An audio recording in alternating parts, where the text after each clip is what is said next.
Chapter 9. That helps them avoid failure. StoryBrand Principle 6. Every human being is trying to avoid a tragic ending. A story lives and dies based on the question, will the hero succeed or will they fail? Throughout a story, storytellers foreshadow a potential successful ending and a potential tragic ending. The audience remains in suspense as long as the storyteller keeps the hero teetering on the precipice of success and failure. The only two motivations a hero has in a story are to escape something bad or experience something good, such as life. Our desire to avoid pain motivates us to seek a resolution to our problems. If a storyteller doesn't clearly let an audience know what no good, terrible, awful thing might befall their hero unless she overcomes her challenge, the story will have no stakes. And a story without stakes is boring. As a rule, each scene in a movie must answer the question, what's at stake for the hero? Every conversation, every chase scene, every reflective montage should serve the movie in the same way. It must either move the character closer to or further from the tragic result that might befall them.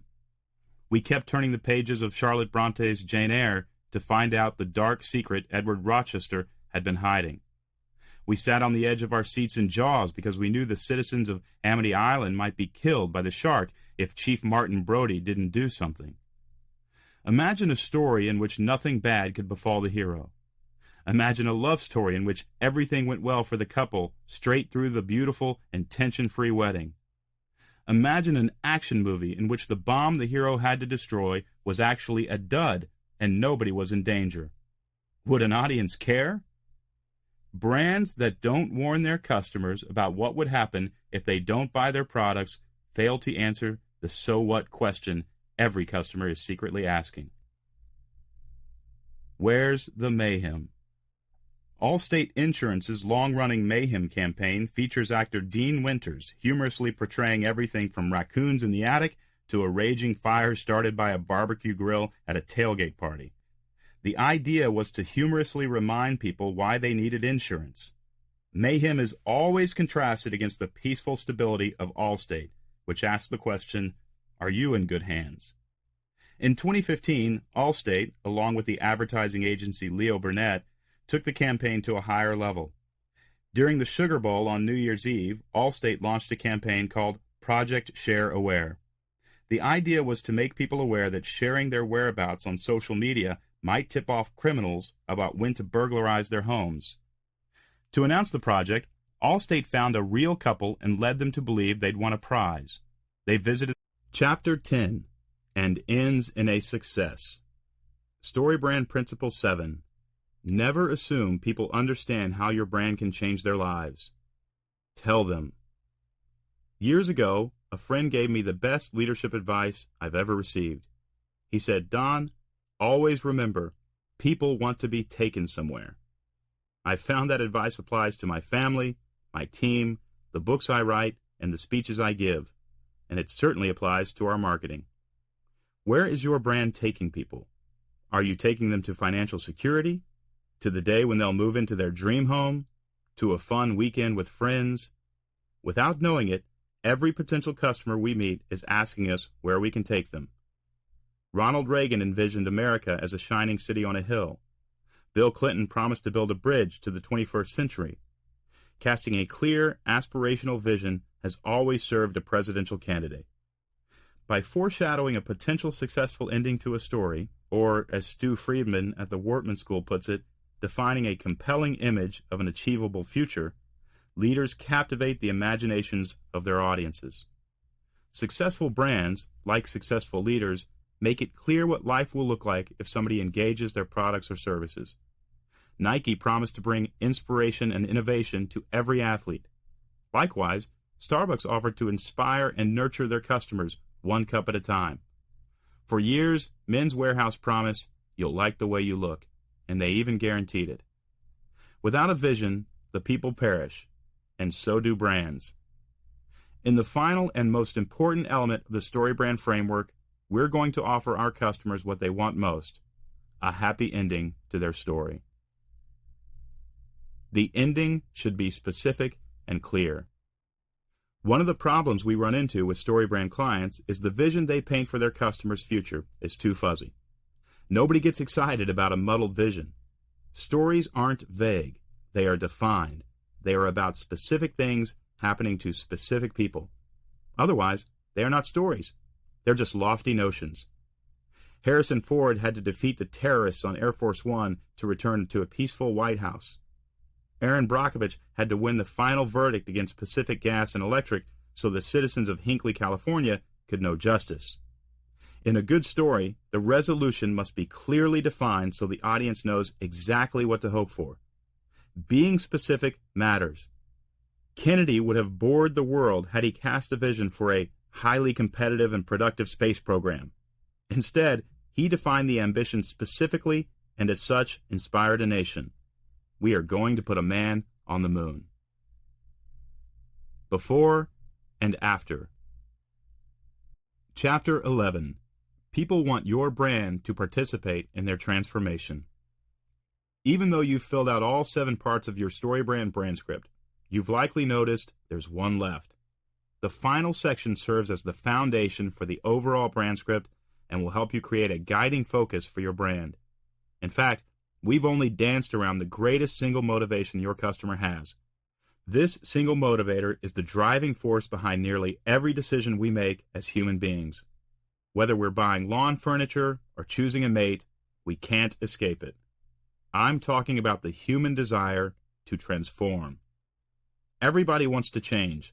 Everybody wants to be somebody different, somebody better, or perhaps somebody who simply becomes more self-accepting. When you look closely at your brand script, you'll see it. Your brand is helping people become better versions of themselves, which is a beautiful thing. You are helping them become wiser, more equipped, more physically fit, more accepted, and more at peace. Like it or not, and we hope you like it, we are all participating in our customers' transformation, which is exactly what they want us to do. Brands that participate in the identity transformation of their customers create passionate brand evangelists. Heroes are designed to transform. At the beginning of a story, the hero is usually flawed, filled with doubt, and ill-equipped for the task set before them. The guide aids them on their journey, rife with conflict. The conflict begins to change the character, though. Forced into action, the hero develops skills and accrues the experience needed to defeat their foe. Though the hero is still filled with doubt, they summon the courage to engage, and in the climactic scene, defeat the villain, proving once and for all they have changed, that they are now competent to face challenges and are better versions of themselves. The story has transformed them. This same character arc, by the way, is the arc for The Old Man and the Sea, Pride and Prejudice, Pinocchio, Hamlet, Sleeping Beauty, and even Tommy Boy. It's the arc of almost every popular story we can name. Why? Because it's our story. Feelings of self-doubt are universal, as is the desire to become somebody competent and courageous. And all of this matters when it comes to branding our products and services. A few important questions we have to ask ourselves when we're representing our brand are: who does our customer want to become? What kind of person do they want to be? What is their aspirational identity? Smart brands define an aspirational identity. Recently, I ran down to Home Depot to get a stud finder so I could install shelving in the garage. Section 3. Implementing your StoryBrand brand script. Chapter 12. Building a better website. We will only see an increased engagement from customers if we implement our StoryBrand brand script in our marketing and messaging material. The brand script you've put together has to show up on websites, in email campaigns, elevator pitches, and sales scripts.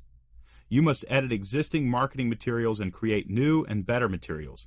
Then get those materials in the hands of potential customers. To the degree that you implement your StoryBrand brand script is the degree to which people will understand why they need your products. The more we implement, the more customers will listen. The more you execute, the more clearly you'll communicate, and the more your brand will stand out. The third section of building a story brand gives both large and small companies tangible, practical steps they can take to apply their StoryBrand brand script. Whether you are a mom-and-pop shop, a startup, a personal brand, or even a multi-billion-dollar organization, you'll learn from the thousands of companies who have created and executed their StoryBrand brand script to see radical results. Start with your website. Most of us don't have millions to spend on a marketing campaign, but that's okay. These days, we can get serious traction just by paying attention to our digital presence. A great digital presence starts with a clear and effective website. Our website isn't the only tool we need to motivate buyers, but it's usually the one that does the heavy lifting. People may hear about us through word of mouth or social media, but they definitely go to our website to learn more. When they get to our website, their hopes need to be confirmed, and they need to be convinced we have a solution to their problem. In short, we need a website that passes the grunt test and converts browsers into buyers. Keep it simple. At our workshops, we've reviewed thousands of websites, and most of them have succumbed to villainous noise. The days of using our website as a clearinghouse of information are over. Businesses were once able to post all the small print about what they do on their website, but the internet has changed. Today, your website should be the equivalent of an elevator pitch. Your website is likely the first impression a potential customer will receive about your company. It's almost like a first date. The customer simply needs to know that you have something they want and you can be trusted to deliver whatever that is. Even if your company has grown because of word of mouth, a website full of noise can kill potential sales. Your website matters. As we've helped our clients create great websites, we've come back to 5 things they need to include in order to see results. These 5 things are just the beginning of a marketing campaign. But unless we've got Chapter 13, Using StoryBrand to Transform Company Culture. So far, we've seen how a solid StoryBrand brand script transforms customer engagement. But its value doesn't stop there. Your brand script can also be leveraged to transform employee engagement, and that has enormous implications for your company culture. Customers aren't the only ones who get confused when the message is unclear. Employees get confused too, from the division president to the regional manager to the laborer earning minimum wage. The curse of the narrative void. You may not realize this, but your organization is haunted. I know this because every organization encounters the same sinister spirit that roams the halls looking for victims to oppress. I call this shifty shadow the narrative void.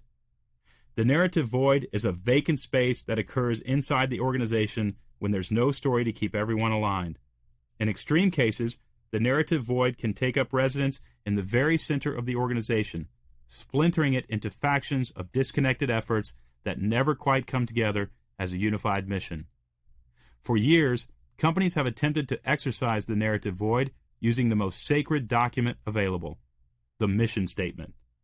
The corporate mission statement is like the holy grail of organizational effectiveness. With monastic dedication, executives gather for off-site retreats where they etch painstaking phrases onto tablets few will ever read and even fewer will understand or apply. Talk about a story going nowhere. Needless to say, only in very rare cases has a mission statement actually led a company on a mission. Are your people confused? Often, the different divisions across the organization exist in microcosms that can only be truly understood by the people who live in them. Left to themselves, these people must make decisions and develop strategies to meet demands. They assume these decisions only affect them. But along the way, their choices create tiny overtones that ripple across the organization. From an organizational perspective, it's like bleeding to death from 1,000 paper cuts. Where there's no plot, there's no productivity. The cost of a narrative void. In the 1990s, Gallup began measuring the level of commitment employees felt toward their job and their employer. The numbers were startlingly low. Their research found that about 1 out of every 5 employees nationwide were truly excited about the work they were doing. This is a problem. The obvious assumption is that an engaged associate gives more discretionary effort than someone who is not engaged. Not only that, but engaged afterward. Sadly, you don't have to look around long to realize that often the people who are communicating the clearest aren't necessarily the people with the best products or services, and they're often not the people who are best qualified to lead. Our hope at StoryBrand is to help the people who actually do make the best products and services, and the people who really should be leading, find their voice. We want the good guys holding the microphone more than the bad guys, to put it simply. Why?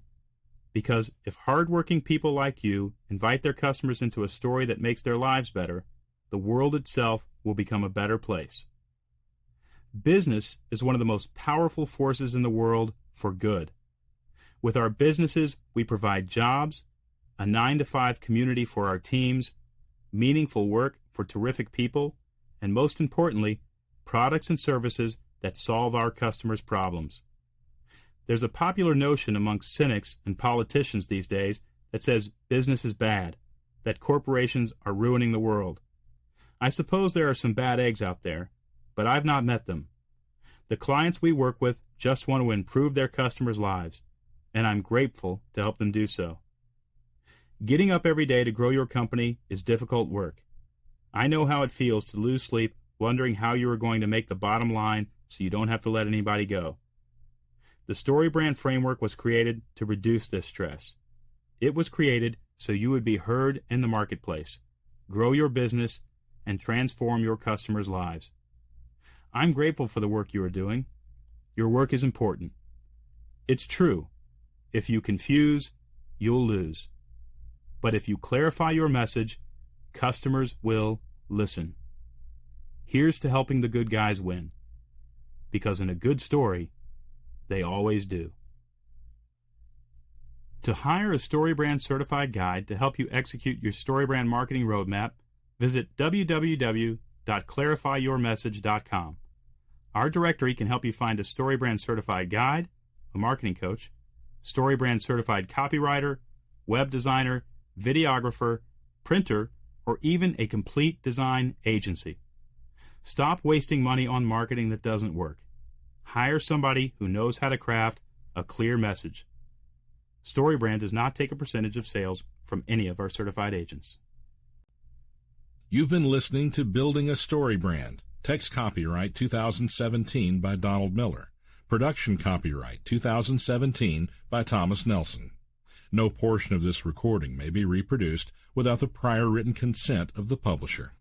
For more information on other fine books and audio products from Thomas Nelson, please visit your favorite retailer or visit us online at thomasnelson.com. Building a StoryBrand was recorded at Spotland Productions in Nashville, Tennessee.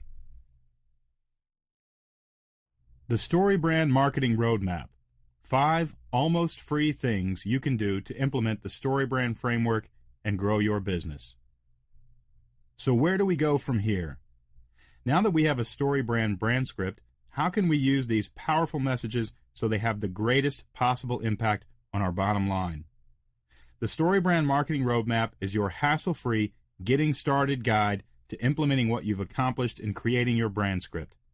If you've yet to create a brand script, either attend one of our workshops, live or online, or go back and follow the process outlined in this book.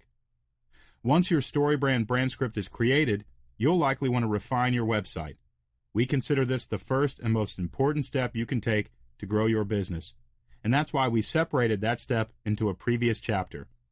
Not only will editing your website grow your business, but it will help you and your team understand the basic talking points of your new and improved message. Once your website has been edited so that it communicates clearly, we consider this roadmap the most effective next step most businesses can take to see an impact. Of the thousands of clients we've worked with, these 5 marketing and messaging efforts, along with editing their website so it works, get the best results regardless of whether our clients are running a small business or a multi-billion-dollar company. And the great news is, they are nearly free. I mean, they're going to cost you some time, but you won't have to hire a giant advertising firm to see results. What are the 5 almost free things you can do to grow your business? Here they are. 1. Create a one-liner. This roadmap is going to teach you the 4-part formula for creating a single statement that will grow your business. You'll want to memorize this statement yourself and repeat it anytime somebody asks what you do. You can teach your one-liner to your staff and feature it on your website, in email messages, and even on the back of your business card. People are wondering how you can make their lives better, and we're going to show you how to tell them in such a way that they will want to engage with your brand. 2. Create a lead generator and collect email addresses. You need a lead generator. You need a PDF, e-course, video series, webinar, live event, or just about anything else that will allow you to collect email addresses. A lead generator will help you find qualified buyers so you can let them know directly and authoritatively how you can help them resolve their problems. This may be the single most important piece of collateral you create in response to this book. And in this roadmap, I'll show you how. 3. Create an automated email drip campaign. Marketing has changed, and even the largest of companies are diversifying their ad spend to include email campaigns. But where's the best place to get started? By far, you'll get your best results. You're listening to the audio production of Building a Story Brand. Clarify your message so customers will listen, by Donald Miller. Published by Thomas Nelson and read by the author. Building a story brand. Clarify your message so customers will listen. Introduction. This is not a book about telling your company's story. A book like that would be a waste of time. Customers don't generally care about your story. They care about their own. Your customer should be the hero of the story, not your brand. This is the secret every phenomenally successful business understands. What follows is a 7-part framework that will change the way you talk about your business and perhaps the way you do business. Each year, we help more than 3,000 businesses stop wasting money on marketing and get their company growing by helping them clarify their message. This framework will work for you regardless of your industry. To get the most out of this book, I encourage you to do 3 things. 1. Read the book and understand the SB7 framework. 2. Filter your message through the framework. 3. Clarify your message so customers listen. Marketing has changed. Businesses that invite their customers into a heroic story grow. Businesses that don't are forgotten. May we all be richly rewarded for putting our customer's story above our own. Section 1. Why most marketing is a money pit. Chapter 1. The key to being seen, heard, and understood. Most companies waste enormous amounts of money on marketing. We all know how mind-numbing it is to spend precious dollars on a new marketing effort that gets no results. When we see the reports, we wonder what went wrong, or worse, whether our product is really as good as we thought it was. But what if the problem wasn't the product? What if the problem was the way we talked about the product? The problem is simple. The graphic artists and designers we're hiring to build our websites and brochures have degrees in design and know everything about Photoshop, but how many of them have read a single book about writing good sales copy? How many of them know how to clarify your message so customers listen? And worse, these companies are glad to take your money, regardless of whether you see results or not. The fact is, pretty websites don't sell things. Words sell things. And if we haven't clarified our message, our customers won't listen. If we pay a lot of money to a design agency without first clarifying our message, we might as well be holding a bullhorn up to a monkey. The only thing a potential customer will hear is noise. Still, clarifying our message isn't easy. I had one client say that when he tried to do so, he felt like he was inside the bottle trying to read the label. I understand. Before I started StoryBrand, I was a writer and spent thousands of hours staring at a blank computer screen, wondering what to say. That soul-wrenching frustration led me to create a communication framework based on the proven power of story, and I swear it was like discovering a secret formula. The writing got easier, and I sold millions of books. After using the framework to create clear messages in my books, I used it to filter the marketing collateral in my own small company. Once we got clear, we doubled in revenue for 4 consecutive years. I now teach that framework to more than 3,000 businesses each year. Once they get their message straight, our clients create quality websites, incredible keynotes, emails that get opened, and sales letters people respond to. Why? Because nobody will listen to you if your message isn't clear, no matter how expensive your marketing material may be. At StoryBrand, we've had clients double, triple, and even quadruple their revenue after they got one thing straight: their message. The StoryBrand framework has been just as effective for billion-dollar brands as it has for mom-and-pop businesses, and just as powerful for American corporations as it has for those in Japan and Africa. Why?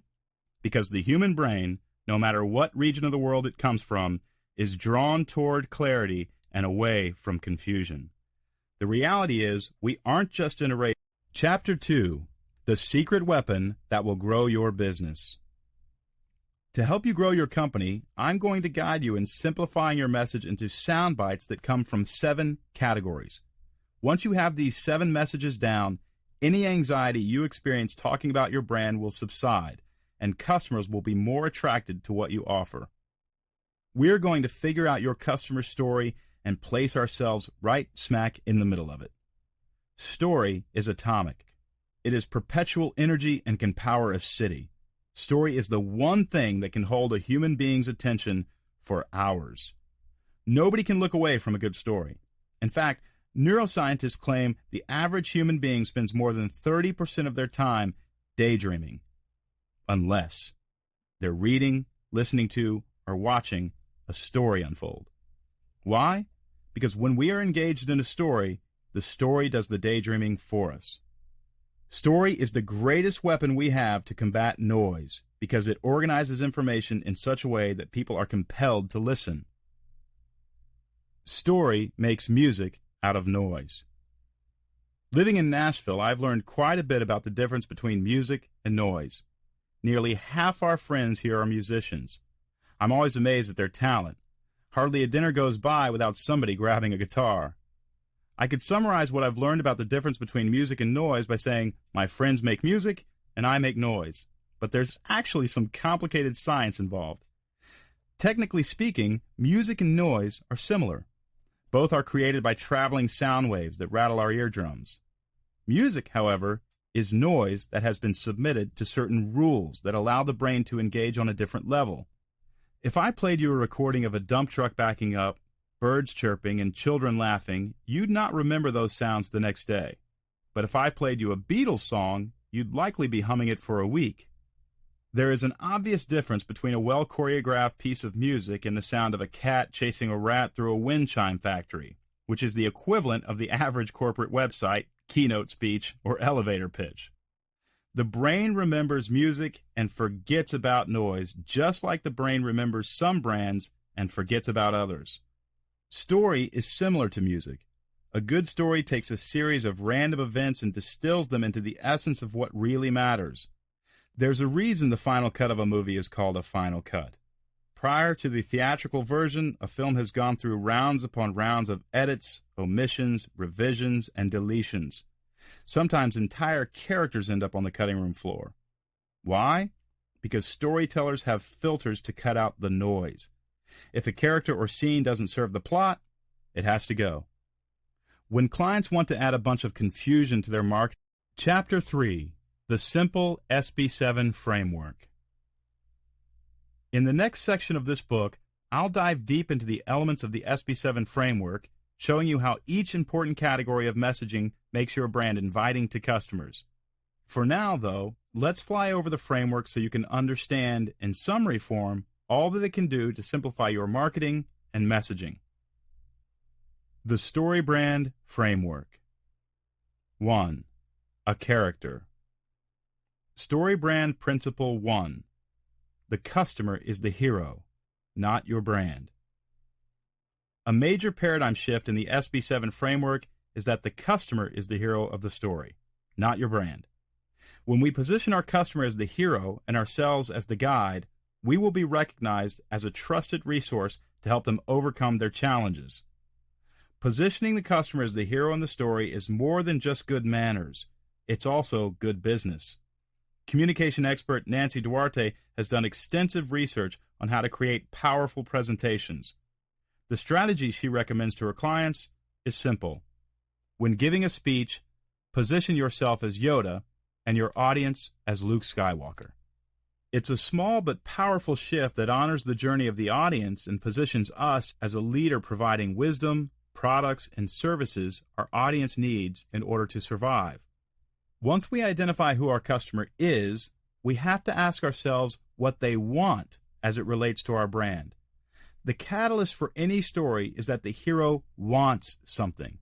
The rest of the story is a journey about discovering whether the hero will get what they want. Unless we identify something our customer wants, they will never feel invited into the story we are telling. As we explore the first element of the StoryBrand framework, I'll show you why and how to invite customers into a story that makes them want to pay attention to your brand. 2. Has a problem. StoryBrand Principle 2.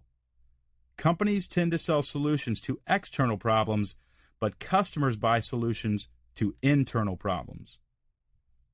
In its purest form, a story starts with a character who lives in peace and stability. Suddenly, that stability is disrupted.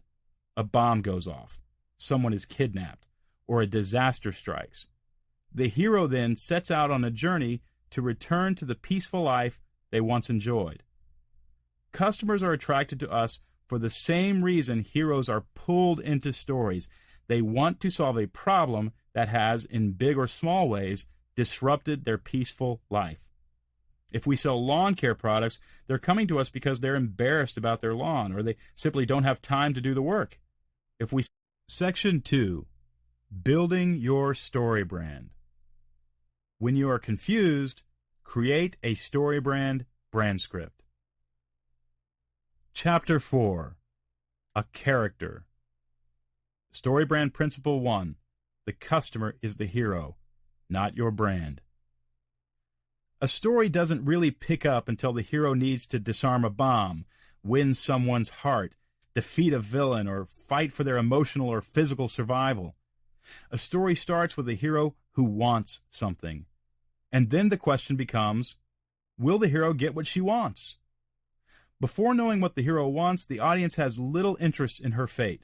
This is why screenwriters have to define the character's ambition within the first 9 or so minutes of a film getting started. Will the underdog get the promotion? Will the runner finish the marathon? Will the team win the championship? These are the questions that keep an audience engaged for 2 hours. As a brand, it's important to define something your customer wants, because as soon as we define something our customer wants, we posit a story question in the mind of a customer. Can this brand really help me get what I want? Recently, a high-end resort hired us to help them clarify their message. Like many companies, they were experiencing an identity crisis. Their marketing collateral featured images of their restaurant, front desk, and staff. It all looked nice, but unless they were trying to sell their buildings, they weren't exactly inviting customers into a story. What their customers wanted most, actually, was a luxurious, restful experience. After story branding their resort, they changed the text on their website from long stories about themselves, which positioned them as the hero, to images of a warm bath, plush towels and robes, someone getting a massage in the spa, and a looping clip of a back porch rocking chair against the backdrop of trees blowing in the wind along a golf course. They replaced the text on their main page with short and powerful copy. Find the luxury and rest you've been looking for. That became the mantra for the entire staff. This phrase was posted on their office walls, and to this day, you can stop any team member, from the sous chef to the groundskeeper, and they will tell you their customers are looking for 2 things: luxury and rest. Defining exactly what their customer wanted brought clarity and camaraderie to the staff. Each member of the staff then understood his or her role in the story they were inviting their customers to engage. One university we work with defined their customer's desire as a hassle-free MBA you can complete after work. A landscaping company humorously defined their customer's ambition as a yard that looks better than your neighbor's. A caterer we work with in Los Angeles defined his customer. Chapter 5. has a problem. StoryBrand Principle 2.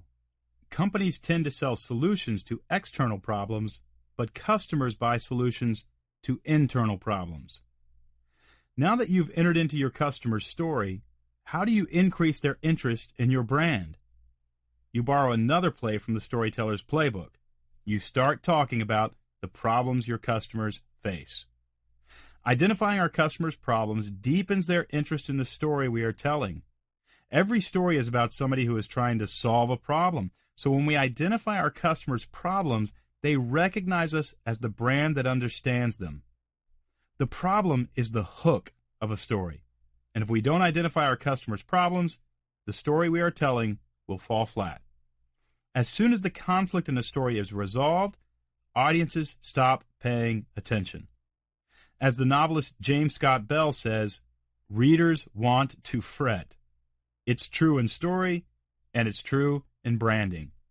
If Jason Bourne were to get a call 30 minutes into the first Bourne Identity movie and a gentle, calming voice began to explain who Jason really was, why he'd suffered amnesia, and that the government was offering him a pension along with a house on the coast, then no one would keep watching. The reason to pay attention would be gone. It bears repeating. The more we talk about the problems our customers experience, the more interest they will have in our brand. How to talk about your customers' problems. In the second module of the StoryBrand framework, we're going to look at 3 elements of conflict that will increase customer interest, ratchet up engagement, and give a greater depth of meaning to the story our brand is telling. First, though, let's start with the root of where all this conflict is coming from. I'm talking about one of the most dynamic, interesting characters in any story. The villain. Every story needs a villain. The villain is the number one device storytellers use to give conflict a clear point of focus. Screenwriters and novelists know the stronger, more evil, more dastardly the villain, the more sympathy we will have for the hero, and the more the audience will want them to win in the end. This translates into audience engagement. How sympathetic would Batman be without the Joker? Luke Skywalker without Darth Vader? Harry Potter without Voldemort? Superman without Kryptonite? And let's be honest, Lex Luthor isn't that interesting of a bad guy. If we want our customers' ears to perk up when we talk about our products and services, we should position those products and services as weapons they can use. Chapter 6, and meets a guide. StoryBrand Principle 3. Customers aren't looking for another hero, they are looking for a guide. Shakespeare was right. A person's life is made up of many acts. As a book writer, though, I prefer to see these acts as chapters. If you look back on your life, you'll likely see them too. There is the chapter when you grew up poor and the chapter when you began to understand the importance of relationships. There is the chapter when you realized you were good at math or sports, and there was the chapter when you left home to start out on your own. No 2 lives are the same, and yet we share common chapters. Every human being is on a transformational journey.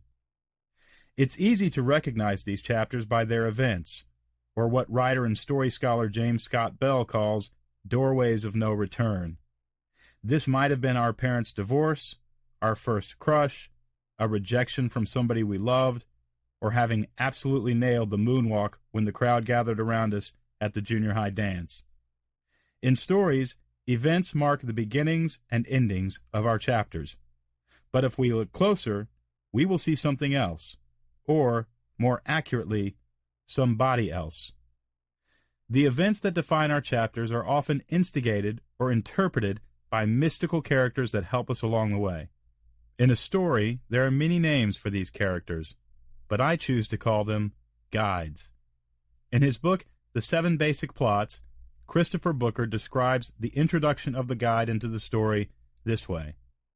A hero or heroine falls under a dark spell, which eventually traps them in some wintry state, akin to a living death, physical or spiritual imprisonment, sleep, sickness, or some other form of enchantment.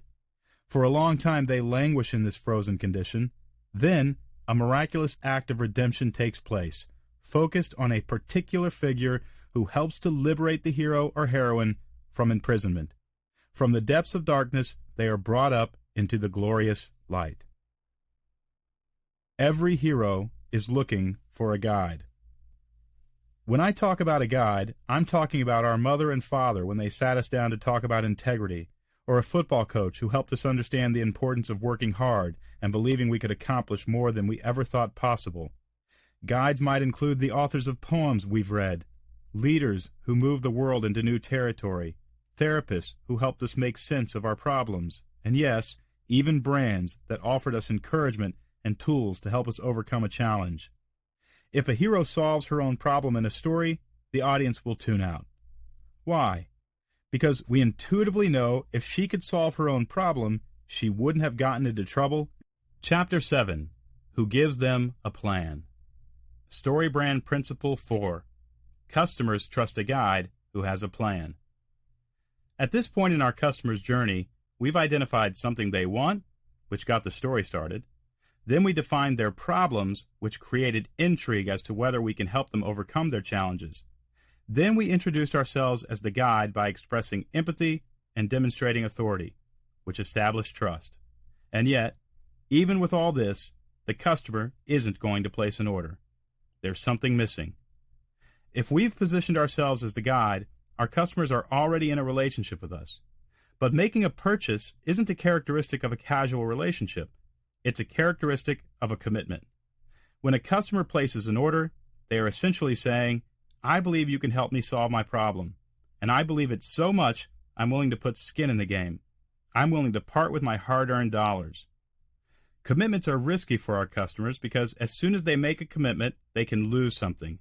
Most customers are not going to take this risk yet. When a customer is deciding whether to buy something, we should picture them standing on the edge of a rushing creek. It's true they want what's on the other side, but as they stand there, they hear a waterfall downstream. What happens if they fall into the creek? What would life look like if they went over those falls? These are the kinds of questions our customers subconsciously ponder as they hover their little arrow over the Buy Now button. What if it doesn't work? What if I'm a fool for buying this? In order to ease our customers' concerns, we need to place large stones in that creek. When we identify the stones our customers can step on to get across the creek, we remove much of the risk and increase their comfort level about doing business with us. It's as though we are saying, first, step here. See, it's easy. Then step here, then here, and then you'll be on the other side, and your problem will be resolved. In the StoryBrand framework, we refer to these stones as a plan. In the movie Moneyball, Peter Brand, the guide, gives Billy Beane a plan he can employ to turn his baseball team around. In a series of steps, Billy will begin using an algorithm to choose players rather than relying on anecdotal evidence from his antiquated coaching staff. He's going to begin to trust the numbers and run the team the way a hedge fund manager might run his hedge fund. In nearly every movie you can think of, the guide gives the hero a plan. The plan is the bridge the hero must cross in order to arrive at the climactic scene. Rocky has to train using non-traditional methods. Tommy Boy has to embark on a national sales trip, and Juliet must drink the potion the apothecary gives her in order to trick her family into thinking she's died, and to be free to be with Romeo. The plan tightens the focus of the movie. Chapter 8, and calls them to action. StoryBrand Principle 5. Customers do not take action unless they are challenged to take action. At this point in our customer's story, they are excited. We've defined a desire, identified their challenges, empathized with their feelings, established our competency in helping them, and given them a plan. But they need us to do one more thing. They need us to call them to action. Ask them to place an order. In stories, characters never take action on their own. They have to be challenged to take action. Tom Cruise's character would never have journeyed to pick up his brother in the movie Rain Man unless he'd received a call explaining his father had died. Romeo wouldn't have climbed into the Capulet courtyard unless he'd fallen sick with love for Juliet. Elle Woods wouldn't have applied to Harvard unless she'd been dumped by her boyfriend. Liam Neeson's character wouldn't have chased the bad guys to Europe unless his daughter had been kidnapped. The reason characters have to be challenged to take action is because everybody sitting in the dark theater knows human beings do not make major life decisions unless something challenges them to do so. If I wrote a story about a guy who wanted to climb Everest and then one day looked at himself in the mirror and decided to do it, I'd lose the audience. That's not how people work. Bodies at rest tend to stay at rest, and so do customers. Heroes need to be challenged by outside forces. Have you ever wondered why late-night infomercial hosts keep screaming, "Call now, don't delay," over and over as though they are trying to wake people up from a zombie trance? They do that because they're trying to wake people up from a zombie trance. Your customers are bombarded with more than 3,000 commercial messages per day, and unless we are bold in our calls to action, we will be ignored. If our calls to action are soft, they will not be noticed. The power of the Buy Now button. I have a friend who has bought and sold nearly 100 companies. He knows a lot about scaling a company up, and as he evaluates a company, he makes sure the people, products, and procedures are all healthy. But the key ingredient he looks for in a company is whether the company is challenging their customers to place orders. My friend knows the fastest way to grow a company is to make the calls to action clear and then repeat them over and over. He's made millions simply buying companies, creating stronger calls to action, and then selling the company after their revenue increases. One of the biggest hindrances to business success is that we think customers can read our minds. It's obvious to us that we want them to place an order. Why else would we be talking to them about our products? So we assume it's obvious to them too.